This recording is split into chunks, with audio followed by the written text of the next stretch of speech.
Panda Li and the island. Word spread like wildfire that Li the panda was planning a trip back to the island, where a major hurricane had stranded him several years ago. Some were curious about what he wanted to do there.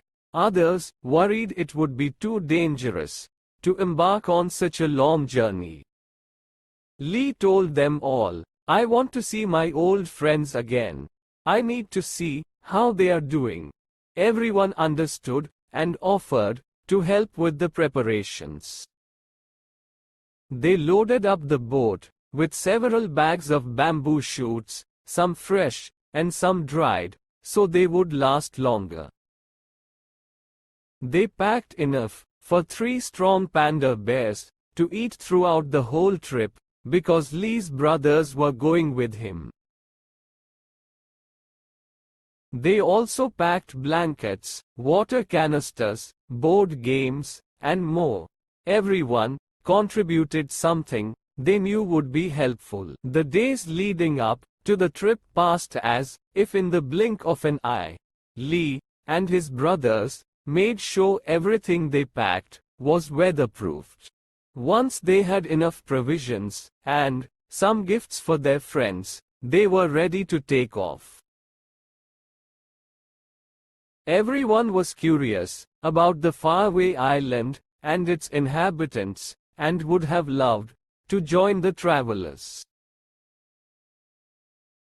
Li promised to send them a message when he arrived, and to return with a big surprise.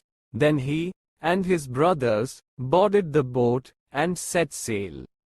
The sea was very calm, and they made slow progress. Although Li could not remember the way well, he had a feeling that they were going in the right direction.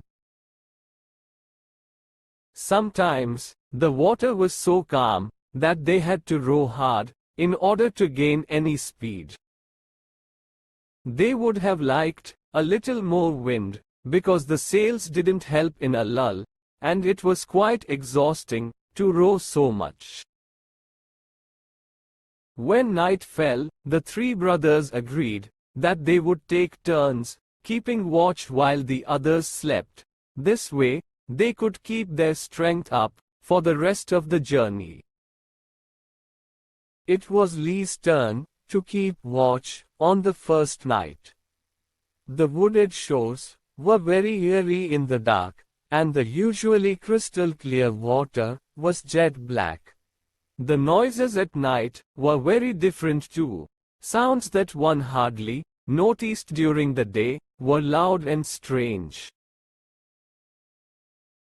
Li heard unfamiliar calls coming from the direction of the forest, and a sudden splash under the boat. Then he heard something flutter past his ear. The young panda felt a little queasy, but he didn't want to admit it to his brothers. So he shook himself vigorously, looked at the moon, which showed him the way, and started humming something to himself. But as much as Li tried to distract himself, he couldn't shake the feeling that someone was tampering with his boat. He heard a knock, then felt a jerk, but no matter how hard he tried, Li couldn't see anything. He listened very carefully, and heard a soft clicking sound coming from the edge of the boat. Then he heard a knocking on the boat from the same spot. Li fought the urge to wake up his brothers, and decided to look for himself. Very carefully, he crawled to the end of the boat. When he bent down to the water, he found a long, wet, strong nose. Li was startled, and leaped back from the edge. What was that? He thought. The noises continued, so he prepared himself to look again. Now, they were coming from all sides of the boat. Somehow, the noises seemed familiar. Suddenly, he remembered the dolphins that accompanied his raft on its return trip. They made the same sounds. He quickly ran over to the edge again, and sure enough, several dark silhouettes were swirling around the boat. "Hey," Lee greeted the dolphins, "you all gave me quite a scare." The dolphins swam around the boat, rocking it in the water. As a greeting, this woke up Lee's brothers.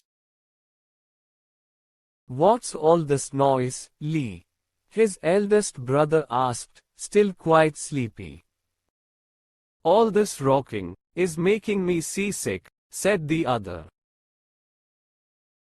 "Look, it's the dolphins from the island," Lee said. "If we follow them, we're sure to find our way faster. Maybe they'll even give us a boost. Hold on tight, guys. I think we're about to go at a different pace." The dolphins circled the boat and started pushing it at breakneck speed through the black waters. As the sun rose, the dolphins let go of the boat. As a farewell, they made a few more jumps and swam away. The pandas had prepared for a long journey, but with the unexpected help from the dolphins, they had reached their destination much faster than planned. The brothers took a look at their surroundings. The landscape was completely different from the one they knew from home. Their destination was right in front of them, and they were heading straight for it. "We're here!" exclaimed Lee. They reached the shore of the island and found a place to dock the boat. Lee noticed that something was different from his first visit. The wide sandy beach, where the islanders had built the raft for Lee's return, was no longer there. The water around the island was much higher than usual. It almost looked as though the large body of water would swallow the island whole. As the brothers got out of the boat, they stood in knee-high water.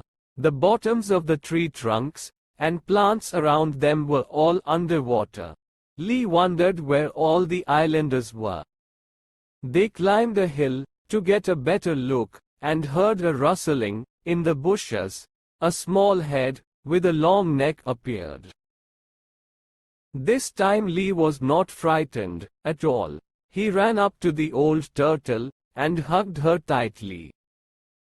"I never thought I'd live to see this day," said Patricia, the oldest inhabitant of the island. "It's so nice to see you again, my dear, brave Lee. What a great surprise, and I see you even brought reinforcements. I am so happy to see you. Welcome back." For more videos, subscribe and like my channel.